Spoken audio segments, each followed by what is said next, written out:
మండలిలో వైసీపీ ఎమ్మెల్సీలు చెప్పులు బూట్లు వేసుకుని వెంకటేశ్వరుడి ఫోటోలు తెచ్చారని, హిందువుల మనోభావాలు దెబ్బతీశారని మంత్రి బీసీ జనార్దన్ విమర్శించారు. కూటమి నాయకులు ఎప్పుడు బూట్లు వేసుకుని వెంకటేశ్వరుడి విగ్రహాలు ఇతరులకి ఇవ్వలేదా అని ప్రశ్నించారు భూమన. ఇద్దరి మధ్య డైలాగ్ వారు ఇప్పుడు చూద్దాం.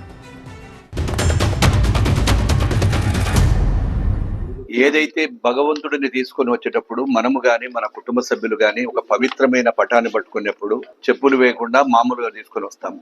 అది కూడా ప్రజలకు సంబంధించినటువంటి ఒక కౌన్సిల్లో ఏదైతే దాని మీద ఒక చర్చ జరుగుతున్నప్పుడు ఆ చర్చలో డైవర్ట్ చేయడానికి, కేవలం రాజకీయ ఉనికిని కాపాడుకోవడానికి ఆ రోజంతా కూడా వెంకటేశ్వర స్వామి పటాలు తీసుకొచ్చి ఆ యొక్క పటాలను కూడా చూపిస్తూ ఈ యొక్క కింద చెప్పులతో కొంతమంది, షూస్ తో కొంతమంది వచ్చారు. చేసిన తప్పు కళ్ళకు కట్టినట్టు కనపడుతున్నా అన్ని వీడియోలలో చూపిస్తా ఉన్నారు, ప్రతి ఛానల్లో చూపిస్తా ఉన్నారు.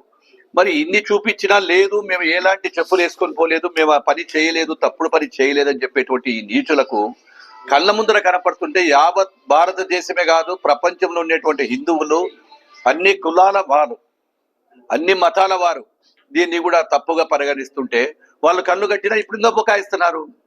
అంటే వాళ్ళకు మతి శ్రమించిందా, మతి భ్రమించిందా? మీరు ఏ లోకంలో ఉండి మాట్లాడుతున్నారని అడుగుతా ఉన్నాం మేమందరం కూడా. శాసనసభ, శాసన మండలి అంటే దేవాలయంతో సమానమని ఎన్నోసార్లు చెప్పుంటారు.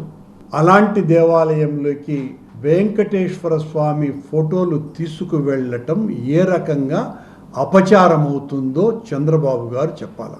బూట్లు ధరించి మీరు, మీ మంత్రివర్గ సహచరులు ఈ 30 సంవత్సరాల కాలంలో ఎన్నిసార్లు మీరు బోట్లతో వెంకటేశ్వర స్వామి విగ్రహాలనే ఇతరులకు ప్రజెంట్ చేశారో లోకమంతా చూసింది. అలాంటి మీరు వైసీపీ వాళ్ళేదో చాలా పెద్ద అపచారం చేసినట్టుగా, ఇష్టం వచ్చినట్టుగా మీ పత్రికలలో, మీ ప్రసార మాధ్యమాలలో రాయిస్తున్నారు.